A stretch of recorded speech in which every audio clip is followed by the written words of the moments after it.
going on, everybody? I go by the name of Kari, and I want to thank you guys for joining me here today on Sneaker Fetish. Today, we're looking at the third and final installment of the Air Jordan International Flight Series. So, without further ado, let's get into the shoe. First things first is the box. Just like the other shoes that are in this collection, the 5 and the 3s, these are also going to come in that same navy blue Air Jordan International box with that embossed gold emblem right there on the lid. Boom. And there it is, ladies and gentlemen. This is the Air Jordan 12 from the International Flight Series. Now, a couple things to talk about on this shoe. This shoe actually has some very interesting history associated with it. So, like I mentioned earlier, this is the third and final iteration of the Air Jordan International Flight Series. Of course, we've seen the Charity Game 3s from the Los Angeles, California game. We've seen the Jordan 5s from the Barcelona, Spain game.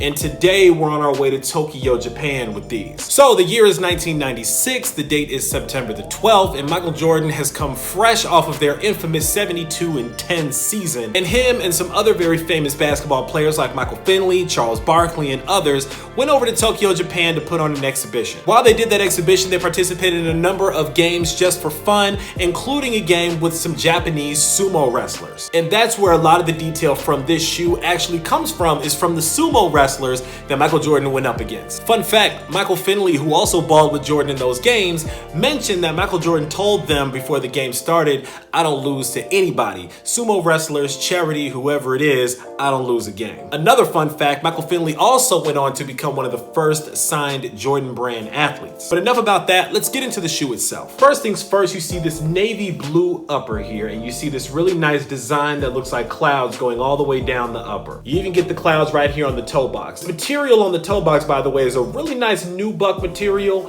Good feel to it, nice solid material, it feels good, it's nice. So as I mentioned before, you have a very nice cloud type of design that runs along the upper of the shoe. This is actually made to look like the kimonos that the sumo wrestlers wore that went up against Michael Jordan in the exhibition game. Looking a little bit closer, you have those really nice silver eyelets that those shoelaces are going through, just like on the playoff 12s and a couple of other versions. On the mudguard of the shoes, on the lateral and medial side, you have these scales right here. Now these are koi fish scales, and of course in Japanese culture, koi fish represent luck, they represent prosperity, they also represent strength in adversity, and other things like that. All things that are of course conducive to the Jordan brand philosophy. On the heel of the shoe, you see some Japanese characters here, and those translate to the words Air Jordan in Japanese. Right below that, you have that nice 23 in red. That 23 also goes with the nice red stitched Jumpman on the tongue, and it goes along with the red that you see on the front and heel portions of the outsole, along with that red Jumpman on the front of the shoe as well. 2-3 spelled out going down the front of the tongue of the shoe, also in navy blue, matching the upper. On the inside of the shoe, you're gonna see a little bit of print as well. Again, that's made to match the kimonos that the sumo wrestlers wore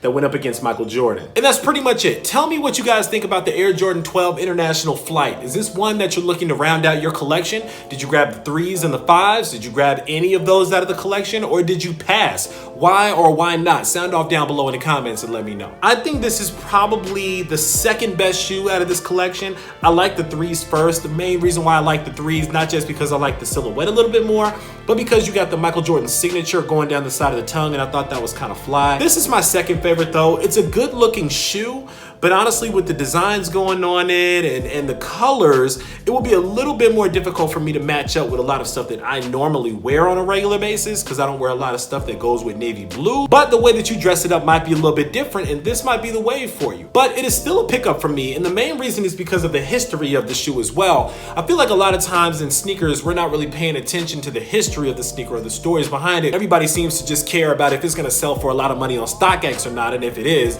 then they feel like it's worth picking up.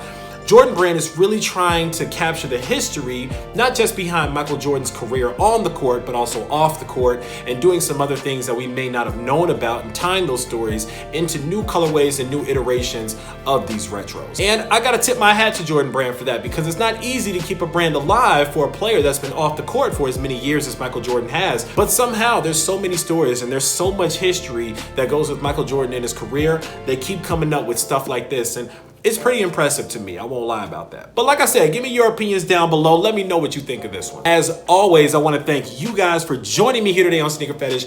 I go by the name of Kari. This is the Jordan 12 from the International Flight Series, Tokyo, Japan. And until next time, I'm out.